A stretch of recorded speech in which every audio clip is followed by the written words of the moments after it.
સમાચાર હવે બનાસકાંઠાથી, જ્યાં ધાનેરામાં ખેડૂતોની મહાપંચાયત યોજાઈ। સામરવાડા ખાતે મોટી સંખ્યામાં ખેડૂતો ઉમટી પડ્યા હતા અને તંબાકુ પર 65% જંગી ટેક્સ અને પાક વળતર મુદ્દે આ સંમેલન યોજાયું। રાષ્ટ્રીય કિસાન સંગઠનના બેનર હેઠળ મહાપંચાયતનું આયોજન કરવામાં આવ્યું છે। લાલ ચોકથી વિશાળ રેલી સ્વરૂપે નાયબ કલેક્ટરને આવેદનપત્ર આપવામાં આવશે।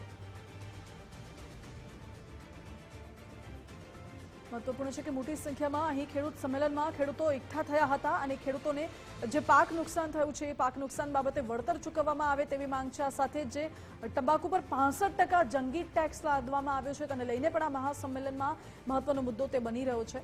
વધુ જાણકારી સાથે સંવાદદાતા કમલેશ નાભાણી જોડાઈ ગયા છે। કમલેશ, મોટી સંખ્યામાં ખેડૂતો એકઠા થયા છે, વિશાળ રેલી યોજવામાં આવી રહી છે, વિરોધ નોંધાવવામાં આવી રહ્યો છે, શું માંગ છે, મુદ્દો શું છે?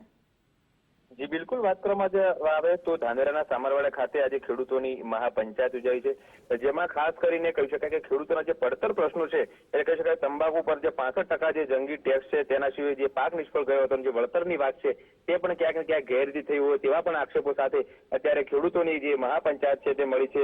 મહત્વની વાત છે કે રાષ્ટ્રીય કિસાન સંઘ હેઠળના જે હેઠળ છે, જેના બેનર હેઠળ અત્યારે તો આ જે કિસાન મહાપંચાયત છે તે યોજાઈ છે। મોટી સંખ્યામાં ખેડૂતો એકઠા થયા છે, સૂત્રોચ્ચાર કરી રહ્યા છે અને અહીં સભા સંબોધ્યા બાદ ખેડૂતો છે તેઓ રેલી સ્વરૂપે પ્રાંત અધિકારીને આવેદનપત્ર આપશે અને રજૂઆત કરશે।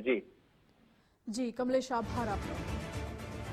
એટલે મોટી સંખ્યામાં ખેડૂતો એકઠા થયા છે, રેલી યોજવામાં આવશે અને પ્રાંત અધિકારીને આવેદનપત્ર આપીને રજૂઆત કરવામાં આવશે।